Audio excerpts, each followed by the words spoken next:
এই যে গরুর গোশত, হ্যাঁ, গরম ভাতের সাথে ঝাল গরুর মাংস, আহা, ওই যে অনেকের জিহ্বায় পানি চলে আসছে। তো এটা অনেক মজাদার একটা খাবার, যদিও কোলেস্টেরল খুব হাই এটাতে। এই গরুর গোশত কেউ যদি আপনার সকালবেলা দেয়, দুপুরে দেয়, আবার বিকেলে দেয়, রাতে দেয়, তারপরের দিন দেয়, তারপরের সপ্তাহ, টানা 1 মাস 3 বেলা গরুর গোশত, ভালো লাগবে? খাওয়া যাবে? রুচিতে আসবে? আচ্ছা, একটা সঙ্গীত কারো ভালো লাগে, 1 দিন 2 দিন 3 দিন সব সময় বাজাচ্ছেন, কয়েক মাস টানা শোনার পরে এটা ভালো লাগে? নতুন একটার দরকার আছে না নাই? কিন্তু এত লক্ষবার, এত কোটিবার সূরা ফাতিহা আমরা পড়ছি, প্রতিদিনই পড়ছি। এই তো জোহরের নামাজও পড়ে আসলাম, আবার আসরের নামাজেও পড়বো, আবার মাগরিবেও পড়বো। কখনো কারো কি মনে হয়েছে যে সূরা ফাতিহাটা কেমন জানি পুরান লাগে, আজকে কুল পাল্লা দিয়ে শুরু করব? এরকম কি কখনো কারো মনে হয়েছে? এর কারণ এটা সাবআন মিনাল মাসানি, নিত্য পাঠনীয় শব্দ বাক্য। এটা কোনোদিন পুরান হয় না, এটা এভারগ্রিন, চিরসবুজ আর চিরনতুন। আল্লাহু আকবার। এজন্য আল্লাহ বললেন, লাকাদ আতাইনাকা সাবআন মিনাল মাসানি ওয়াল কুরআনাল আযীম। নবী গো, আমি আপনারে নিত্য পাঠনীয় শব্দ বাক্য সূরা ফাতিহা দিয়েছি, সাথে সাথে কোরআনে আযীম দিয়েছি। বিষ্ণু ইসলাম ইরশাদ করেন, সূরা ফাতিহার মর্যাদা, স্ট্যাটাস এত বেশি, এর সমমর্যাদাপূর্ণ কোন সূরা তাওরাতের ভেতরে নাই, ইনজিলের ভেতরে নাই, জাবুরের ভেতরে নাই, সুহুফে ইব্রাহিম আর মুসার ভেতরে নাই, আল্লাহর পাঠানো 104টা আসমানি কিতাবের কোনটার ভেতরে নাই, যেটার নাম হচ্ছে সূরাতুল ফাতিহা। পড়েন সুবহানাল্লাহ। এটা কোরআনের সবচাইতে দামি সূরা, আ'যামুস সূরা ফিল কোরআন। এই সূরাটা সর্বপ্রথম একসাথে এট এ টাইমে নাজিল হয়েছে, ভেঙে ভেঙে নাজিল হয় নাই। কোরআনের অন্যান্য সূরা ভেঙে ভেঙে নাজিল হয়েছে, সর্বপ্রথম যে সূরাটা একেবারে শুরু থেকে শেষ নাজিল হয়েছে, সূরাটার নাম হচ্ছে সূরাতুল ফাতিহা। আওয়াজ করে পড়েন, সূরাতুল ফাতিহা। ফাতিহা মানে হচ্ছে ভূমিকা। ফাতিহা মানে কি? ইন্ট্রোডাকশন। এই যে আমরা প্রবন্ধ লিখি, প্রবন্ধের একটা ভূমিকা আছে না? আমরা যখন গদ্য রচনা লিখি, একটা ভূমিকা আছে না? তো এই যে 30 পারা কোরআন আল্লাহ লিখে পাঠালেন, আমাদের জন্য দিলেন, এর একটা ভূমিকার দরকার আছে না নাই? আল্লাহ সূরাতুল ফাতিহাকে এই কোরআনের ভূমিকা হিসেবে এই সূরার শুরুতে স্থান দিয়ে দেন। সুবহানাল্লাহ মাহফিলের পরে বললেও চলবে, সুবহানাল্লাহ বললে লাভ না লস। একবার সুবহানাল্লাহ বললে মাহফিলগুলোতে কি বরকতে, বুঝরা একটু পর কয় পড়েন সুবহানাল্লাহ, আমরাও পড়ি সুবহানাল্লাহ। আর ওইদিকে যে আমল নামা কিভাবে উপরের দিকে উঠতেছে আমরা নিজেরাই টের পাই না। একবার সুবহানাল্লাহ পড়লে এই আকাশ আর জমিনের গ্যাপ আল্লাহ সওয়াব দিয়ে পূর্ণ করে আপনার আমল নামায় ঢুকাই দিবে। দেখেন কত সালাক, সওয়াবের কথা শুনছে, এখন সুবহানাল্লাহ গলা ফাটায়। সওয়াব আছে যেখানে আমরা আছি, এজন্য সুবহানাল্লাহ, আলহামদুলিল্লাহ, আল্লাহু আকবার, এই তাসবিহগুলো যেন আমরা বেশি বেশি পড়ি। তো আমরা যে সূরাটা থেকে কথা শুনতেছি, সূরাটার নাম সবাই বলেন কি নাম? সূরাতুল ফাতিহা। এটার আরেকটা নাম হচ্ছে উম্মুল কিতাব, মানে কিতাবের মা। উম্মুলের আরেকটা অর্থ হচ্ছে সেন্টার, কেন্দ্র। এটা কোরআনের কেন্দ্র। বিস্তারিত যা বলেছে সূরা ফাতিহায় আল্লাহ সংক্ষেপে সেটা তুলে ধরেছে। তার মানে পুরো কোরআনকে সংক্ষিপ্ত করলে ওটা সূরা ফাতিহা হয়ে যায়, আবার সূরা ফাতিহাকে ব্যাখ্যা করলে পুরো কোরআন হয়ে যায়। এই সূরার আরেকটা নাম হচ্ছে সূরাতুল ওয়াফিয়া। এরা মানে অখণ্ড সূরা। কি সূরা? এই সূরাকে খণ্ড করে পড়া যায় না, পড়া যায় অন্যান্য সূরাকে পড়া যায়। যেমন সূরা আর রহমানের অর্ধেক আমি 1 রাকাতে পড়লাম, দ্বিতীয় রাকাতে বাকি অর্ধেক আমি পড়লাম, কোনো সমস্যা আছে? অথবা সূরা নাবার অর্ধেক আমি 1 রাকাতে পড়লাম, দ্বিতীয় রাকাতে বাকি অর্ধেক, সমস্যা আছে? কিন্তু আমি যদি প্রথম রাকাতে সূরা ফাতিহার অর্ধেক মালিকি ইয়াউমিদ্দিন পর্যন্ত পড়া, আল্লাহু আকবার, দ্বিতীয় রাকাতে ইয়াকা না'বুদ দিয়ে শুরু করলাম, বাকি অর্ধেক, নামাজ হইছে?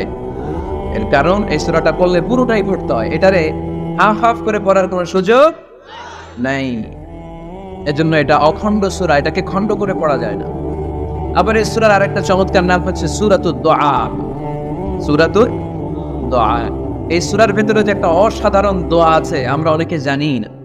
দোয়াটা হচ্ছে ইহদিনাস সিরাতাল মুস্তাকিম। এর চেয়ে শ্রেষ্ঠ দোয়া হতে পারে না। ও আল্লাহ, show us the right path, show us the correct path, show us the straight path. আল্লাহ তুমি সোজা পথ দেখাও, স্ট্রেইট ফরওয়ার্ড পথ দেখাও। আমরা অনেক সময় পথ বলে যাই, ডানে বায়ে মোড় নেই, আমাদের পথ দেখায় কে? আমি যদি কোনদিন পথে ভুলে যাই, হাত ছানি দিয়ে কাছে নিও, মমতার বন্ধনে আমায় বেঁধে সব ভুল ক্ষমা করে দিও। আমি যদি কোনদিন পথে ভুলে যাই, হাত ছানি দিয়ে কাছে নিও, মমতার বন্ধনে আমায় বেঁধে সব ভুল ক্ষমা করে দিও। পড়েন আমিন। আমরা যদি পথ ভুলে যাই, পথ দেখায় কে? বিশ্বনবীকে পথ দেখিয়েছেন কে? ওয়াজাদাকা দাল্লান ফাহাদা। নবী হে, you are searching the truth, then I guided you to the right way. নবী, আপনি পথ খুঁজছিলেন, 40 বছর ধরে আপনি মহাসত্যের অনুসন্ধান করছিলেন, ঠিক ওই মুহূর্তে আমি আপনাকে সঠিক পথের দিশা দিয়েছি। পড়েন আল্লাহু আকবার। এজন্য সূরার আরেকটা নাম সূরাতুদ দুআ। দোয়ার সূরা, প্রার্থনার সূরা। কেমন করে দোয়া করতে হয় সে কথা ওই সূরার ভেতরে আছে না নাই? আবার এই সূরার একটা নাম সূরাতুস সালাহ, নামাজের সূরা। এই সূরা ছাড়া নামাজ হয় না। হবে? আপনাদের এই এলাকার সবচেয়ে বড় মসজিদের নাম কি? সূরা ফাতিহা ছাড়া নামাজ শুরু করে দেয়, তাহলে তো হবে, যেহেতু শাহী মসজিদের ইমাম। প্রদর্শন উত্তর দিয়া হবে না? আচ্ছা, বাইতুল মুকাররম আমাদের জাতীয় মসজিদের ইমাম সাহেব সূরা ফাতিহা ছাড়া নামাজ পড়েছে, এটা হয়ে গেছে জাতীয় মসজিদ, কিন্তু হবে না? কাবা ঘরের সম্মানিত ইমাম শাইখ আব্দুর রহমান আস-সুদাইস, উনি সূরা ফাতিহা ছাড়া নামাজ পড়ালে এইটা হবে, বলে কি উনারটাও হবে না? কারণ বিষ্ণু ঈসা ইসলাম বলেছেন লা সালাতা লিমান লাম ইয়াকরা বিফাতিহাতিল কিতাব। সূরা ফাতিহা যে সালাতে পড়ে না, তার সালাত কোনোদিন আল্লাহর দরবারে কবুল হবে না। এজন্য এই সূরার নাম সূরাতুস সালাহ, সালাতের সূরা। এই সূরার আরেকটা নাম হচ্ছে সূরাতুশ শিফা, শিফার সূরা। অসুস্থ ব্যক্তিকে এই সূরা পড়ে ফু দিলে সুস্থ করে দেয় কে? সূরা ফাতিহা পড়ে ফু দিবে। আমাদের কাছে অনেকে পানি পড়া নিতে আসে, তো আমরা এই সূরা ফাতিহা পড়ে ফু দেই। যে কোনো পীর সাহেব হুজুরের কাছে গেলে, ইমাম সাহেবের কাছে গেলে যে দোয়াটা পড়ে পানি পড়া দেয়, দোয়াটার নাম কি? সূরা ফাতিহা। দেখবেন হুজুর সব কথা বলতেছে আওয়াজ করে, দোয়াটা ফিসফিস করে পড়ে, কারণ আপনি শুনা ফেলিলে হুজুরের খাওয়া নাই, ঠিক কিনা? এজন্য আমাদের কাছে আসলে আমরা জিজ্ঞেস করি কি হয়েছে, পেটে ব্যথা, কার? আপনার? কয় না আমার বই। তো পানি পড়া দেন, সব কথা আওয়াজ করে বলে, দোয়াটা পরে ফিসফিস করে, কারণ ওই গোবর যদি ফাঁস হয়ে যায় আমার কাছে কেউ আসবে না, ঠিক কিনা? নিজেরাই রুকিয়া করব, নিজেরাই ঝাড়ফুঁক করব, আর ঝাড়ফুঁকটা বেশি নিবেন আব্বা আম্মার কাছ থেকে। আব্বারা বলবেন আব্বা ওযু করে আসছেন, নামাজ পড়বেন, সূরা ফাতিহা পড়ে একটু ফু দিয়ে দেন।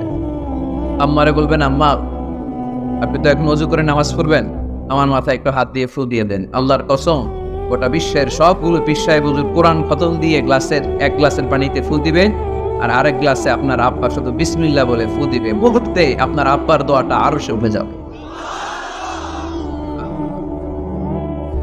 বাবা মারে চিনল না, দোয়া নিতে জানলো না। অনেক দেখেছে এরকম, প্রতি বছর উমরা করে, বাপরে বাদ দেয় না, মারে বাদ দেয় না। ঘরে মা বাবার উপরে রেখে তুমি কাবা ঘরে যে আল্লাহরে খুঁজো, কপাল পোড়া, ঠিক কি না? এজন্য আব্বা আম্মার কাছ থেকে দোয়া নিবেন। আল্লাহ রাসূল সাল্লাল্লাহু আলাইহি ওয়াসাল্লাম আয়াতুল কুরসি পড়ে ফু দিতেন নিজের গায়ে। সূরা ইখলাস, সূরা ফালাক, সূরা নাস 3 কুল পড়ে ফু দিতেন। সূরা ফাতিহা পড়ে ফু দিতেন। এগুলো পড়ে হাত দুটো মিলাবেন, হাতে ফু দিয়ে মাথা থেকে পা পর্যন্ত মাসাই করবেন। It's a protection from your Lord. জিন ভূতের আসর, ব্ল্যাক ম্যাজিক, জাদু টোনা, বান মারা, এগুলো আছে নাকি পাকুন দিয়ে? কি বলেন এগুলোর আপনারা? বান মারে, জাদু জারু যাই হোক, এগুলো কিন্তু মারে, বান মারে, জাদু টোনা করে, ব্ল্যাক ম্যাজিক করে।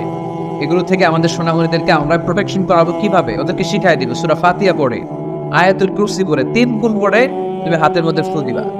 ফু দিয়ে মাথা থেকে পা পর্যন্ত তুমি নিজেই মাসাজ করবা, তোমাকে প্রোটেকশন দিবে কে? আল্লাহ রাসূল সাল্লাল্লাহু আলাইহি ওয়াসাল্লাম বলেছেন মান ক্বারা আয়াতাল কুরসি দুবুরা কুল্লি সালাতিন মাকতুবাতিন লাম ইয়ামনাহু মিন দুখুলিল জান্নাতি ইল্লাল মাউত। প্রত্যেক ফরজ সালাতের পরে যে ব্যক্তি আয়াতুল কুরসি তেলাওয়াত করবে, তার জান্নাতে যাওয়ার ক্ষেত্রে আর কোনো ব্লক বা বাধা নাই, একটা জিনিস ছাড়া, সেটা হচ্ছে মরণ। মৃত্যু, লোকটা মরে না তাই জান্নাতে যায় না, মরলেই জান্নাত। এই জন্য আজকে থেকে সূরা ফাতিহা বেশি বেশি পড়বেন তো।